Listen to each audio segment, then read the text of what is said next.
चलिए बच्चों, हम पिछले वीडियो में आपसे लॉ ऑफ मिक्सिंग के बारे में और बहुत अच्छे से क्वेश्चंस भी करे हैं और उसमें 3 पार्ट्स हम उसका बताए हैं। आपको 3 पार्ट्स में बताया गया है। आप तीनों पार्ट्स को देखिए ताकि आपको समझ में आएगा। यदि आप नहीं देखे हैं तो YouTube पे टाइप करना Pankaj physics centre law of mixing part 1, part 2, part 3 और उस वीडियो को देखो। आपको अच्छे से कॉन्सेप्ट समझ में आएगा। आखिरकार लॉ ऑफ मिक्सिंग होता क्या है, उससे कैसे प्रॉब्लम को डील करना है, ये सारा चीज आपको समझ में आएगा। आज हम पढ़ते हैं वाटर इक्विवेलेंट क्या होता है। बच्चों, यह मोस्ट इंपॉर्टेंट टॉपिक है और ध्यान से मेरी हर बात को सुनना। बिल्कुल इजी है, लेकिन ना सुनोगे ध्यान से तो आपको समझ में भी नहीं आएगा। सुनिए, मान लो वाटर को गर्म करना है तो क्या करते हो। ऐसे थोड़े है कि आप वाटर गैस पे जाके वाटर को डाल दिए तो वाटर गर्म हो जाएगा। कहीं ना कहीं तो आपको कंटेनर लेना पड़ेगा, मतलब बर्तन लेना पड़ेगा। तो एक बात देखो, जब बर्तन को बर्तन में वाटर भर दिया गया है, मतलब कोई कंटेनर बोलो तो कंटेनर में वाटर रख दिया गया है। तो जब रखा गया है और उसको चूल्हे पर गैस पे रख दिए हैं, गैस जला के रखे हैं, तो क्या होगा। पहले कंटेनर गर्म होगा। ऐसा तो नहीं है कि डायरेक्ट वाटर गर्म हो जाएगा। तो कंटेनर गर्म होगा पहले, उसके बाद हमारा क्या होगा, वाटर गर्म होना चालू करेगा। तो एक बात सुनो, हम हीट रिक्वायर्ड, हमें मान लो कि कंटेनर को 1 डिग्री सेंटीग्रेड हमें हीट करना है, तो हीट तो सप्लाई करना पड़ेगा ना। तो ध्यान से सुनना मेरी बात, अब ध्यान से सुनो कि 1 डिग्री केल्विन या 1 डिग्री सेंटीग्रेड यदि कंटेनर का टेम्परेचर बढ़ाना है तो हीट हमें सप्लाई करना पड़ेगा। तो हीट जो सप्लाई किए, तो मान लो कि वह हीट सप्लाई हुआ तो उसके पहले क्या होगा, हमारा कंटेनर गर्म होगा। यदि कंटेनर, सोचो ऐसा कि कंटेनर नहीं होता तो क्या होता है, डायरेक्ट गर्म होता। तो एक बात देखो, वाटर इक्विवेलेंट होगा क्या कि यदि कंटेनर को 1 ग्राम 1 डिग्री सेंटीग्रेड हीट करने के लिए जो हीट रिक्वायर्ड हो रहा है, तो यदि वाटर को हमें उतना, मान लो कि 1 ग्राम का कंटेनर है, तो 1 ग्राम वाटर को यदि हीट करना हो तो जितना हीट हम कंटेनर को गर्म करने में सप्लाई किए हैं, उतना ही हीट हमें सप्लाई किसके लिए करना पड़ेगा, 1 ग्राम वाटर को गर्म करने के लिए। तो जो हीट सप्लाई कर रहे हैं 1 ग्राम वाटर को गर्म करने के लिए, उसी को हम क्या बोलते हैं, वाटर इक्विवेलेंट बोलते हैं। फिर से ध्यान से सुनो, मतलब 1 डिग्री या 1 केल्विन टेम्परेचर बढ़ाने के लिए यदि कंटेनर को जो हीट सप्लाई किए हैं उतना ही हीट हमें वाटर को गर्म करने के लिए सप्लाई करेंगे, जितना भी वाटर हो, तो वह अमाउंट जो वाटर का होगा उस अमाउंट वाटर को क्या बोलते हैं, वाटर इक्विवेलेंट बोलते हैं। फिर से ध्यान से सुनो बच्चों, यहाँ पे देखो, फिगर देखते हैं और थ्योरी तो बाद में अपने आप समझ में। इसमें हमें लिक्विड भर दिए है ना, वाटर भरा हुआ है, कोई भी नीचे से क्या कर रहे हैं, हम गर्म कर रहे हैं। इस तरह से बर्नर है, यहाँ पे हीट अप किए, तो यह हमारा, इसको हम कंटेनर या कैलोरीमेट्री बोलते हैं ना, कैलोरीमेट्री,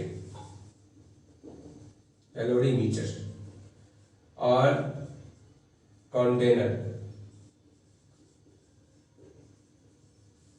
ना, कंटेनर बोल लो, कंटेनर है। एक बात बताओ कि हीट रिक्वायर्ड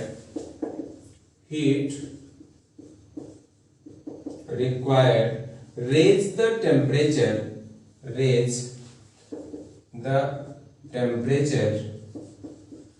1 डिग्री सेंटीग्रेड, मतलब 1 डिग्री सेंटीग्रेड टेम्परेचर रेज करने में हमें कितना हीट सप्लाई करना पड़ेगा। तो डेल्टा क्यू इक्वल टू क्या लिखोगे, mass of container, mass of container, specific heat capacity of container, और डेल्टा टी की जगह क्या लिखोगे, 1 डिग्री।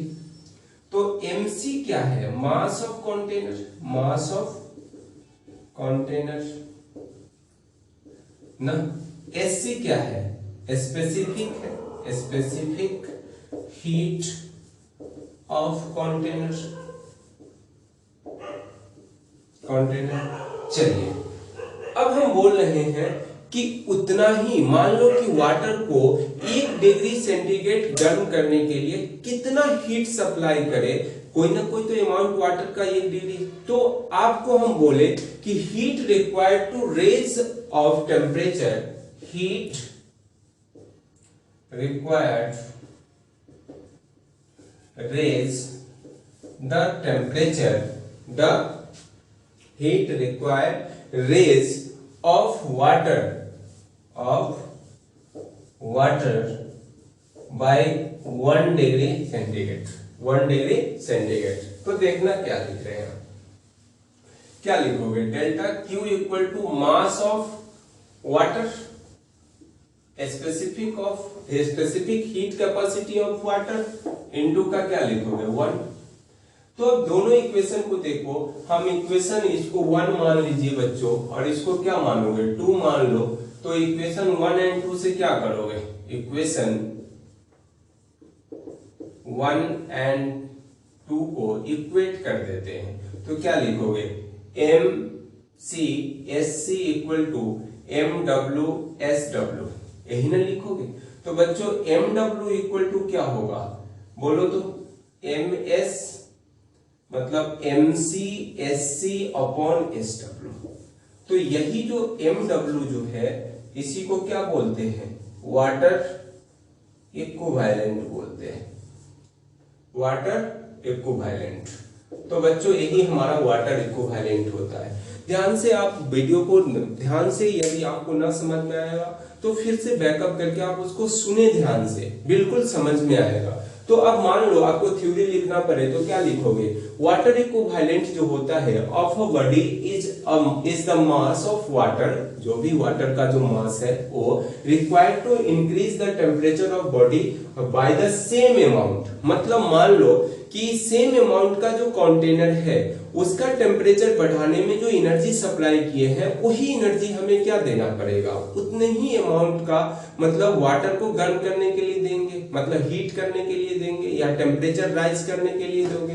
तो जो टेम्परेचर राइज करने के लिए दिए हो आप, वही हमारा क्या है, heat required rise of the temperature या heat required raise of the water by 1 degree centigrade. तो वही हमारा क्या है, MW क्या है, वाटर इक्विवेलेंट होता है, वही आपको लिखा गया है। तो the temperature of the body by the same amount if the same amount of heat supply, same amount का हीट सप्लाई करेंगे तो उसी को क्या बोलते हैं, वाटर इक्विवेलेंट बोलते हैं। यदि सपोज आपसे कोई पूछे कि वाटर इक्विवेलेंट दिया हुआ है बच्चों, वाटर इक्विवेलेंट देखना ध्यान से, बहुत फायदे की चीज है ये ना। वाटर इक्विवेलेंट आपको हम बोले, वाटर इक्विवेलेंट कितना दिया हुआ है, 10 ग्राम दिया हुआ है ना, वाटर इक्विवेलेंट 10 ग्राम दिया हुआ है, और इसमें हम वाटर क्या है, मतलब 200 ग्राम यूज रखा हुआ है। तो आपको क्या समझना पड़ेगा, कितना, जब क्वेश्चन करोगे तो मास ऑफ वाटर कितना लोगे बच्चों, तो यह 10 ग्राम वाटर इक्विवेलेंट दिया हुआ है। इसका मतलब है कि यदि 10 ग्राम को हीट करने के लिए, मतलब टेम्परेचर 1 डिग्री रेज करने के लिए यदि हमें जो हीट रिक्वायर्ड हुआ है वह हमें 10 ग्राम और वाटर को हीट रिक्वायर्ड करेंगे तभी तो वाटर इक्विवेलेंट। तो वाटर इक्विवेलेंट यदि हम जब क्वेश्चन में फाइंड आउट करोगे तो यह 200 ग्राम और यह 10 ग्राम, कितना लिखोगे, 210 ग्राम यूज करेंगे मास ऑफ वाटर का। तो वाटर इक्विवेलेंट देने से हमें एक आइडिया मिलता है कि जो कंटेनर में जो लिक्विड रखा हुआ है वो लिक्विड एक्चुअल में कितना है, जो वाटर इक्विवेलेंट दिया हुआ है वो, और जो क्या है वाटर रखा हुआ है कंटेनर में, उसको हम क्या करते हैं, ऐड करके तब क्वेश्चन में उसका यूज करते हैं। तो बड़े फायदे की चीज है।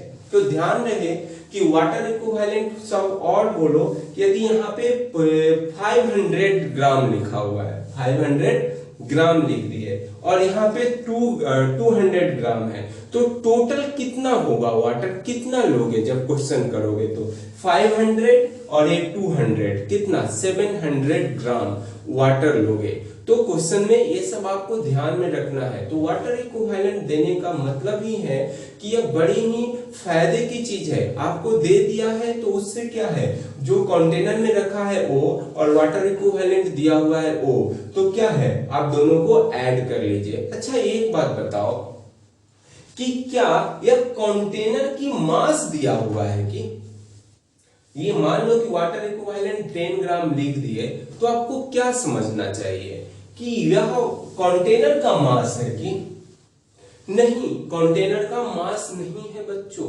यह कंटेनर की मास नहीं है, और वाटर इक्विवेलेंट दिया हुआ है। मतलब क्या है, यदि हमें यह कंटेनर को 1 डिग्री सेंटीग्रेड गर्म करने में हमें जो हीट रिक्वायर्ड हुआ है, उतना ही हीट यदि हम किसको वाटर को गर्म करने में देते तो वही हमारा वाटर इक्विवेलेंट। तो वह मास नहीं समझना है, हमें मास नहीं समझना है। और इस तरह से वाटर इक्विवेलेंट क्या होगा, mass of container, specific heat capacity of container, और जो भी लिक्विड है उसमें वाटर है तो वाटर लिए, कोई अदर लिक्विड होगा तो अदर लिक्विड लेंगे। इस तरह से कॉन्सेप्ट है। तो बच्चों आप इससे हम क्वेश्चन भी अगले दिन डिस्कस करने वाले हैं, तो आप इसको ध्यान से देखिएगा। That's it.